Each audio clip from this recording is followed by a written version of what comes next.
Happiness learning academy के कार्यक्रम personal happiness में मैं भूषण अंग्रीश आप सभी का स्वागत करता हूँ। 7 open secrets of happy living में अभी तक हमने प्रकृति के 7 सिद्धांतों के बारे में बताया व उनका महत्व बताया, जिसे हम ओपन भाग कहते हैं। आज इस वीडियो में हम 7 सिद्धांतों को इकट्ठा करके व उनके प्रयोग के बारे में कैसे करना चाहिए उसके बारे में संक्षेप में बताएंगे। हम आपको आमंत्रित करते हैं कि हमारे साथ जैसे जैसे हम सिद्धांतों के बारे में बता रहे हैं, कि उनका सीक्वेंस बता रहे हैं, कि उनको कैसे प्रयोग करना होता है, किस सीक्वेंस में प्रयोग करना होता है, इसके बारे में बताएं, तो आप अपने रोज की दिनचर्या के बारे में देखें और इनको उनके साथ कंपेयर करें, जिससे आप जब हम सीक्रेट भाग के बारे में बताएंगे, मतलब इसके बारे में जब हम प्रयोग करने के बारे में बताएंगे, तो आपको उसको समझने में बहुत आसानी होगी। तो आइए शुरू करते हैं। तो सबसे पहले हमने क्या कहा था कि हमारे सामने भिन्न भिन्न वस्तुएं होती हैं, जिसमें स्थिति भी होती है, परिस्थिति भी होती है। हम जो भी करते हैं, जैसे रहते हैं, तो हम क्या करते हैं, इन चीज़ों का प्रयोग करते हैं। ये सब चीज़ें हमारे प्रयोग के लिए हैं। जैसे अनाज है, फल फ्रूट हमारे खाने के लिए हैं, और भी जो मानव द्वारा बनाई हुई वस्तुएं हैं, जिसमें कुछ भी आ जाता है। घर का फर्नीचर है, कार है, मकान है, ये सब हमारे प्रयोग के लिए है। और दूसरा हमें क्या दिखाई देता है, जीव दिखाई देते हैं, जिसमें हम मानव भी आ जाते हैं। तो ये क्या है, ये हमारे साथ के लिए है। तो हमने करना क्या होता है जीवन में, हम चीज़ों का प्रयोग करते हैं, वस्तुओं का प्रयोग करते हैं और जीवों के साथ रहते हैं। तो ये जो हम काम करते हैं, मतलब प्रयोग करना और रहना, ये किस ढंग से करते हैं, यही हमारे जीवन में सुख और दुख का कारण भी बनता है और खुशी का कारण भी बनता है। तो आज हम ये बताएंगे कि अब ये जो 6 नियम हैं, वो किस किस तरह से हम उनके साथ काम करते हैं। जैसे जितनी भी वस्तुएं हैं, चाहे स्थिति हो या परिस्थिति हो, ये क्या है, 2 तरह से होती है। इसके 2 ध्रुव होते हैं, 2 किनारे होते हैं। जैसे सुख के साथ दुख है, लाभ के साथ हानि है। ऐसे ही वस्तुएं जो है कड़वी भी है, मीठी भी है, नमकीन भी है। तो इस तरह से ये चीज़ें, हर चीज़ 2 ध्रुवों पे आती है। ये किस लिए, हमें जीवन में बैलेंस करना सिखाती है।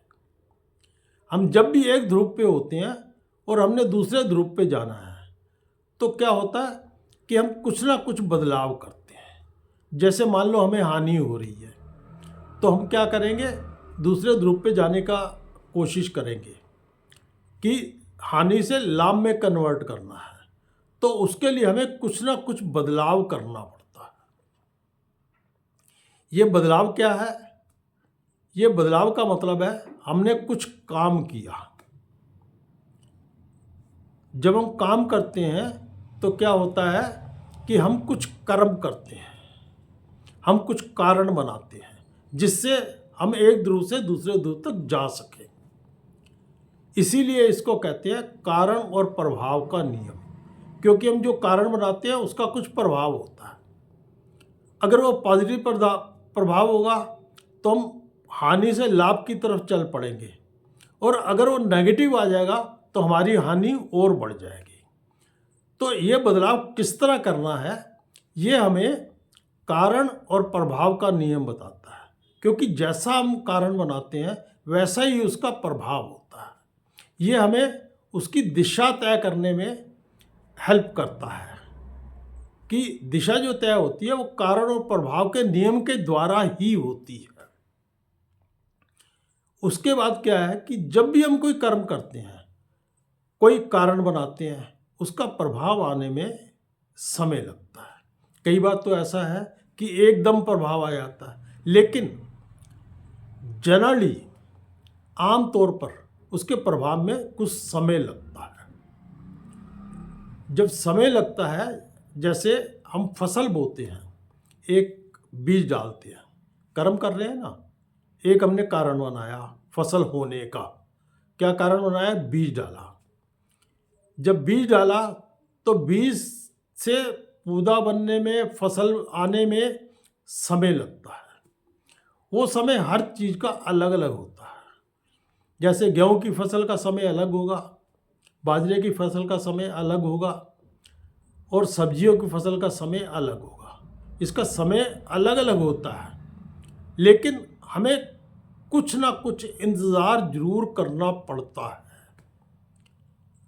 और जब हम ये काम करते हैं तो इसके साथ क्या होता है कि हम अकेले काम नहीं कर पाते, हमें कुछ चीज़ों की ज़रूरत होती है, और हम आपस में एक दूसरे के साथ काम करते हैं।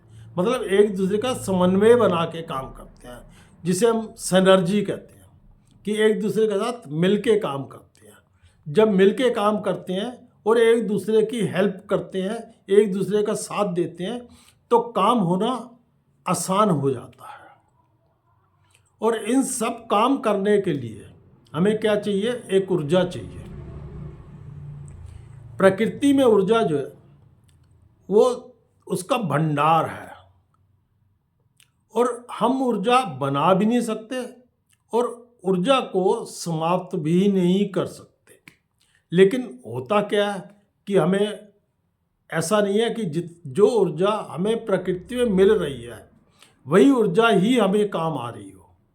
इसलिए क्या करते हैं? एक ऊर्जा से दूसरी ऊर्जा बनाते हैं। मतलब ऊर्जा कन्वर्ट हो सकती है। जैसे हम सूर्य की ऊर्जा को क्या बिजली की ऊर्जा में कन्वर्ट करते हैं, ऐसी वायु की ऊर्जा को बिजली की ऊर्जा में कन्वर्ट करते हैं।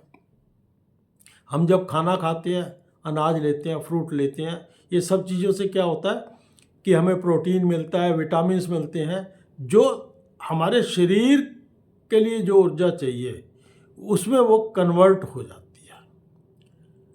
तो हमें क्या है, सारा काम करने के लिए किस सीक्वेंस से करना है ये हमने बताया। कि मेन क्या है कि हमने चीज़ों और जीवों का इस्तेमाल करना है, चीज़ों का इस्तेमाल करना है, वस्तुओं का इस्तेमाल करना है, वस्तुओं का प्रयोग करना है, और जीवों के साथ रहना है। ये किस तरह रहना है, इसके लिए हमने सीक्वेंस बताया कि क्या चीज़ हो जाए उसके लिए आपको क्या करना है, और इसके लिए आपको ऊर्जा ही चाहिए होती है। अब हम अगले वीडियो से सीक्रेट भाग पर चर्चा करेंगे, तो एक एक चीज़ को लेके बताएंगे कि इसका प्रयोग आप कैसे कर सकते हो, मतलब सही प्रयोग कैसे कर सकते हो। अगर गलत प्रयोग करते हो, इसके लिए हमने पहले ही बताया था कि एक तो भावना से आप प्रयोग कर सकते हो इसका, और दूसरा क्या है, आप अपने अंदर बसे, जो प्रकृति ने हमें नियम दिए हुए हैं, जैसे प्रेम का नियम है, दया का नियम है, तो अगर उन नियमों पे करते हो तो उसका क्या रिजल्ट आता है, और भावनाओं से करते हो, और भावना भी कैसी, पॉजिटिव या नेगेटिव, उसका इफ़ेक्ट क्या होता है, इसके बारे में चर्चा करेंगे, जो हमारा सीक्रेट भाग है। उसमें हम एक एक नियम पे सारी चर्चा करेंगे, किस नियम को किस तरह इस्तेमाल कर सकते हैं, किस तरह प्रयोग कर सकते हैं, ताकि उसमें ऐसा रिजल्ट आए कि हम अपना जीवन खुशी से बिता सकें। आपको ये वीडियो अच्छा लगा हो तो लाइक ज़रूर कीजिए, और हमारे साथ जुड़ने के लिए, मतलब हमारे सीक्रेट भाग के साथ जुड़ने के लिए अब आप इसे सब्सक्राइब जरूर करें, ताकि हम आपको ये बता सकें कि जीवन में खुशी से जीने के लिए हमें किस तरह काम करना चाहिए। और अपने मित्रों को साथ जोड़ने के लिए इसे शेयर जरूर करें। अगले वीडियो तक मैं आपसे विदा चाहता हूँ और आपको नमस्कार करता हूँ।